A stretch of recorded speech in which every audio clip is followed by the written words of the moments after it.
ပရိသတ်များအားလုံးပဲမင်္ဂလာပါရှင်။ချမ်းမြေပါစီ YouTube Channel မှာကြိုဆိုလိုက်ပါတယ်။သင်ဟာကမ္ဘာပေါ်မှာအပျော်ရွှင်ဆုံးလူသားဖြစ်ချင်ပါသလား။ဒါဆိုရင်တော့ဒီပုံမြင်လေးကိုအဆုံးထိနားတော်တာဆင်ခံစားကြည့်ပါရှင်။အိန္ဒိယနိုင်ငံကကြေးရွာလေးတစ်ရွာမှာ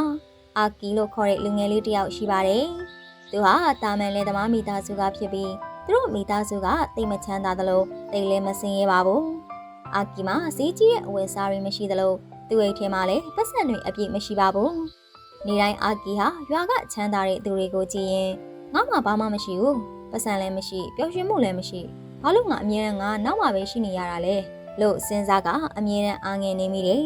သူတငယ်ချင်းတွေပတ်စံရှာတဲ့အခါဒါမှမဟုတ်တခုခုကောင်းကောင်းလုပ်တဲ့အခါတိုင်းအာကီဟာသူ့ကိုယ်သူအားငယ်သလိုခံစားနေမိတယ်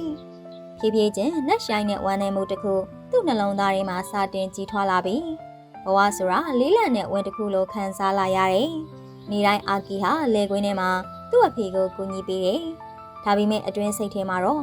ငါဘဝရဲ့အတိတ်ပဲကဘာလဲ။လူတချို့ကဘာလို့ပျော်ပျော်ရွှင်ရွှင်နေနိုင်မိငါဘာလို့အမြဲတမ်းဝမ်းနေနေရတာလဲ။လို့တစ်ချိန်လုံးသူစဉ်းစားနေမိတယ်။တညနေခင်းလေကွင်းကနေပြန်လာပြီးတဲ့နောက်အာကီဟာကြေးရွာအပြင်ဘက်ကိုလမ်းလျှောက်ထွက်သွားပြီးတစ်ပင်ကြီးတစ်ပင်အောက်မှာထိုင်နေလိုက်တယ်။ဘဝဟာဘာလို့ဒီလိုမတရားရလဲဆိုတာကိုသူစဉ်းစားနေကြတယ်။သူ့အနားမှာအဖွားအိုတယောက်ထိုင်နေတာကိုတွေ့လိုက်ရတယ်။သူမရဲ့အဝယ်စားတွေဟာစုပ်ပြေးနေပြီးမျက်နှာမှာအရေးအကြောင်းတွေနဲ့ပြေးနေပေမယ့်သူမရဲ့မျက်လုံးတွေထဲမှာတော့ထူးဆန်းတဲ့နူးညံ့တဲ့အလင်းတစ်ခုနဲ့လင်းလန့်နေခဲ့တယ်။အာကီကိုမြင်တဲ့အခါသူမဟာနှွေးထွေးစွာပြုံးပြပြီးမေးလိုက်တယ်။ချစ်သားဘာလို့ဒီလောက်ဝမ်းနေနေရတာလဲ။မင်းမျက်နှာလေးကပူဆွေးတော့ကအလုံးကိုတည်ထားရသလိုညှိုးနှံနေလိုက်တာ။အာကီကလည်းအဖွာကျွန်တော်မှဘာမှမရှိပါဘူး။ပတ်စံမရှိမိတ်ဆွေမရှိပျော်ရွှင်မှုမရှိတဲ့ဘဝမှာဘယ်သူကပျော်ရွှင်နိုင်မှာလဲလို့ဝမ်းနေစွာရင်ဖွင့်လိုက်တယ်အဖွားကငါသားပျော်ရွှင်တဲ့ဘဝရဲ့လျှို့ဝှက်ချက်ပတ်စံတာမှမဟုတ်လောကီပစ္စည်းတွေမှာမရှိပါဘူးဒီလျှို့ဝှက်ချက်ကိုသိချင်ရင်တော့3ရက်တိတိအဖွားပြောတဲ့အတိုင်းလိုက်လုပ်ပါပြီးရင်ပြန်လာပြီးတင်ယူလိုက်ရတာတွေကိုအဖွားကိုပြန်ပြောပြပါလို့အပြုံးလေးနဲ့နူးညံ့စွာပြောတယ်အာကီခဏလေးစဉ်းစားပြီးတဲ့နောက်ကောင်းကြီးကကျွန်တော်စူးစမ်းကြည့်ပါမယ်လို့ပြောလိုက်တယ်အဖွားကမနှက်ပြန်နေထွက်တာကိုပထမဆုံးမြင်ရတဲ့အချိန်မှာနှလုံးသားထဲကနေကြီးစိုးတင်ကြောင်းပြောပါပြီးရင်မိဘတွေကိုလည်းရင်းရင်းနှီးနှီးနွေးနွေးထွေးထွေးပွေးဖွဲ့လိုက်ပါလို့မှားကြတယ်နောက်တနေ့မနက်မှာအာကီဟာအဖွားအုံညွှန်ကြားတဲ့အတိုင်းလှုပ်ဆောင်လိုက်တယ်နေ့ရက်ပထမဆုံးအလင်းတန်းတွေလေကွင်းပေါ်ကိုထိလာတဲ့အခါသူလက်အုပ်ချပြီးဒီနေ့တနေ့ကိုပေးတဲ့အတွက်ကျေးဇူးတင်ပါတယ်လို့တိုးတိုးလေးပြောလိုက်တယ်ပြီးတော့သူမိဘတွေစီပြေးသွားပြီးသူတို့ကိုတယူတရပွေးဖွဲ့လိုက်ကအဖေနဲ့အမေတို့သာမရှိဘူးဆိုရင်ကျွန်တော်ဟာဘာမှမဟုတ်ပါဘူးလို့သူတိုးတိုးလေးပြောလိုက်တယ်ဒုတိယနေ့မှာအဖွားအိုကထပ်ပြီ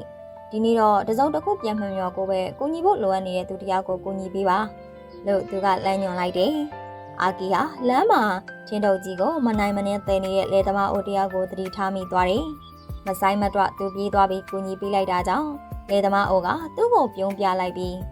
ဖျားသခင်ကမင်းလေးကိုအမြဲပြောရွှင်အောင်ထားပါစီကွယ်လို့ကောင်းကြီးပေးလိုက်တယ်တတိယနေ့မှာအဖွားအိုကပြောလိုက်တယ်ဒီနေ့တော့မင်းမရှိသမျှအတွက်ကျင်းနဲ့အားရမှုရှိပါမင်းစားတဲ့အစားအစာကရိုးရိုးလေးပဲဖြစ်နေပါစေမင်းဝတ်တဲ့အဝတ်တွေကဘလောက်ပဲဟောင်းနှွမ်းနေပါစေအရာရာတိုင်းကိုပြုံးပြုံးလေးနဲ့လက်ခံလိုက်ပါအဲ့ဒီနေ့မှာအာကီဟာအိမ်မှာကြံနေတဲ့ပေါင်မဟောင်းလေးကိုစားလိုက်တယ်ပထမဆုံးအကြိမ်သူဟာအဲ့ဒီရိုးရှင်တဲ့အစားအစာတွေမှာချုံမြိန်မှုကိုခံစားလိုက်ရတယ်စစ်မှန်တဲ့ပျော်ရွှင်မှုဆိုတာနည်းနည်းလေးနဲ့လည်းရနိုင်နေဆိုတာကိုသူနားလေသွားတယ်၃ရက်ကြာပြီးတဲ့နောက်အာကီဟာအဖွားအိုစီပြန်သွားပြီး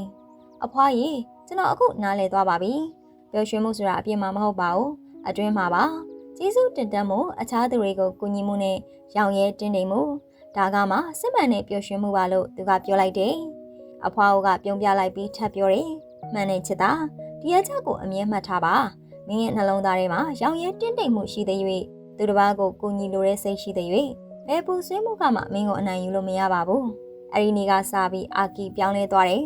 ်သူဟာမကြာခဏပြုံးတက်လာတယ်သူတက်နိုင်သမျှအခြားသူတွေကိုကူညီတက်လာတယ်ဘယ်အချိန်မှမဆိုရောင်ရဲတင်းတိမ်မှုကိုရှာတွေ့တက်လာတယ်ဖြည်းဖြည်းချင်းကြေးရွာသားတွေကသူ့ကိုလေးစားလာကြတဲ့အပြင်အရင်ကဝမ်းနေပြီးတကူတဲ့နေတတ်တဲ့အာကီအခုတော့အမြင်နဲ့ရွှင်ရွှင်ပြပြနဲ့ဖြစ်နေပါပြီလူတော်တော်များများပျော်ရွှင်မှုဆိုတာသူတို့ပိုင်ဆိုင်တဲ့အရာဒါမှမဟုတ်သူတို့ရရှိနိုင်တဲ့အရာတွေထဲမှာရှိရလို့ထင်ကဒနာဥစ္စာစိန်ခံပစ္စည်းတွေဒါမှမဟုတ်အတိမပြုတ်ခံရမှုတွေကိုသူ သူတို့ရဲ့တသက်သားလုံးလိုက်လံရှာဖွေနေကြပါတယ်။ဒါပေမဲ့စစ်မှန်တဲ့ပျော်ရွှင်မှုကိုအပြင်ကအရာတွေမှမတွေ့ရပါဘူး။ဒါဟာနှလုံးသားအတွင်းမှာမွေးဖွားလာတာဖြစ်ပါတယ်။ပျော်ရွှင်မှုဟာနေ့တစ်နေ့စီအတွက်ကျေးဇူးတင်တတ်ဖို့ကိုချီရတဲ့သူတွေကိုတန်ဖိုးထားဖို့နဲ့မျှော်လင့်ခြင်းမရှိဘဲအခြားသူတွေကိုကူညီဖို့ဖြစ်ပါတယ်။ဘဝရဲ့အယိုးရှင်းဆုံးအခိုက်အတန့်တွေမှာတော့ရောက်ရဲတည်နေမှုရှိနေခြင်းကျမတို့မှာရှိပြီးသားအရာတွေရဲ့တန်ဖိုးကိုမြင်တတ်ခြင်းတို့ကြောင့်ဒီပျော်ရွှင်မှုဟာပုံမအားကောင်းလာပါတယ်။ပျော်ရွှင်မှုရဲ့လိုအပ်ချက်ဟာတဏှာဥစ္စာဒါမှမဟုတ်ပိုင်ဆိုင်မှုတွေမှာမဟုတ်ပါဘူး။စစ်မှန်တဲ့ပျော်ရွှင်မှုဟာကျေးဇူးတင်တတ်မှုသူတစ်ပါးကိုကူညီမှုနဲ့ရောင်ရဲတင်းနေမှုတွေထဲမှာပါပဲ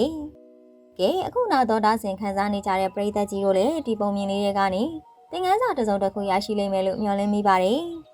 ကျမတို့ရဲ့နေ့စဉ်ဘဝအမော်ရီကြားတွေကအာတင်စရာစိတ်အားတက်စေမယ့်ပုံမြင်လေးတွေကိုနေ့စဉ်နေ့တိုင်းတင်ဆက်ပေးသွားအောင်မှာဖြစ်လို့ချမ်းမြေပါစေ YouTube Channel လေးကို Like and Subscribe လေးလုပ်ထားဖို့မမေ့ပါနဲ့ရှင်။